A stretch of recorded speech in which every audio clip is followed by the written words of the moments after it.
Article 370 Jammu Kashmir का सबसे बड़ा मुद्दा।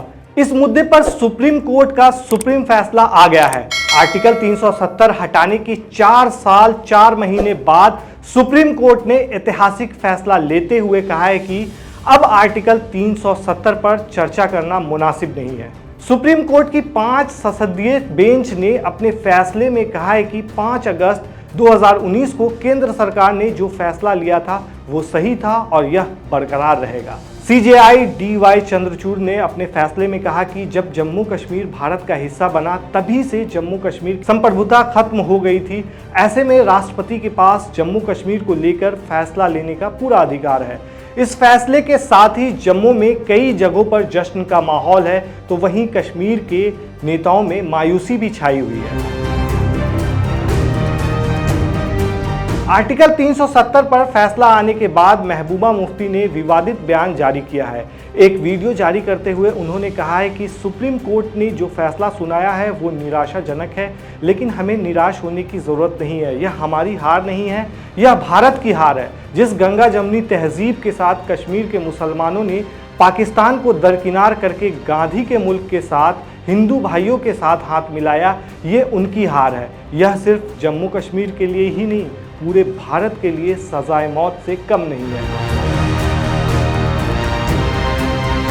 वहीं पूर्व मुख्यमंत्री और डेमोक्रेटिक प्रोग्रेसिव आज़ाद पार्टी के चीफ गुलाम नबी आज़ाद ने भी सुप्रीम कोर्ट के फैसले को निराशाजनक बताया। आज़ाद ने कहा कि मैं निराश हूं, सुप्रीम कोर्ट से भी उम्मीद खत्म हो गई है। महीनों और आज के फैसले से जम्मू कश्मीर के लोग खुश नहीं हैं। वहीं AIMIM चीफ असदुद्दीन ओवैसी ने 370 पर सुप्रीम कोर्ट के फैसले पर निराशा जताई है। उन्होंने कहा है कि अब बीजेपी को कोई रोक नहीं सकता। अब वो दिन दूर नहीं जब चेन्नई, हैदराबाद, मुंबई और कोलकाता को केंद्र शासित प्रदेश बना दिया जाएगा। पीएम नरेंद्र मोदी ने अनुच्छेद 370 को लेकर सुप्रीम कोर्ट के फैसले पर खुशी जताई है। नया जम्मू कश्मीर का स्लोगन देते हुए उन्होंने सोशल मीडिया पर लिखा कि अनुच्छेद 370 को निरस्त करने पर आज का सुप्रीम कोर्ट का फैसला ऐतिहासिक है और 5 अगस्त 2019 को भारत की संसद द्वारा लिए गए फैसले को संवैधानिक रूप से बरकरार रखना ये बहुत बड़ी बात है।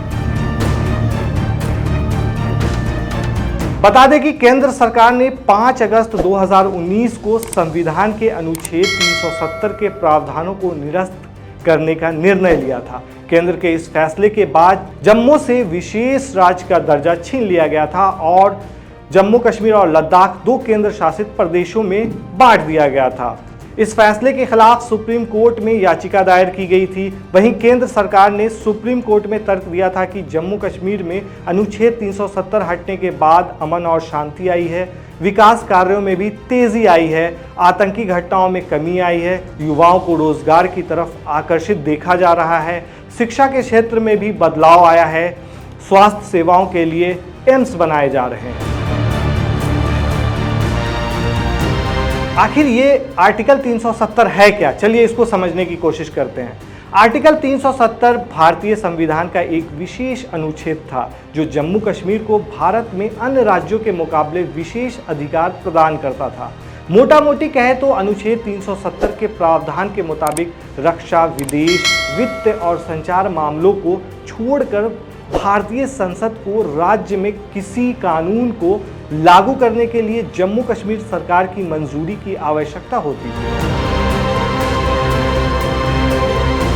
इसके चलते जम्मू और कश्मीर के निवासियों की नागरिकता, संपत्ति का स्वामित्व और मौलिक अधिकारों का कानून शेष भारत में रहने वाले नागरिकों से अलग था। अनुच्छेद 370 के तहत अन्य राज्यों के नागरिक जम्मू कश्मीर में संपत्ति नहीं खरीद सकते थे। अनुच्छेद 370 के तहत केंद्र को राज्य में वित्तीय आपातकाल घोषित करने की शक्ति नहीं थी।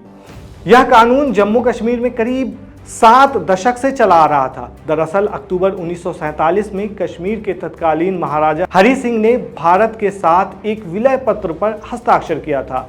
इसमें कहा गया था कि 3 विषयों के आधार पर यानी विदेश मामले, रक्षा और संचार पर जम्मू और कश्मीर भारत सरकार को अपनी शक्ति हस्तांतरित करेगा। तो कैसी लगी आपको ये जानकारी, हमें कमेंट बॉक्स में ज़रूर बताएं और आधान मीडिया को सब्सक्राइब करना ना भूलें।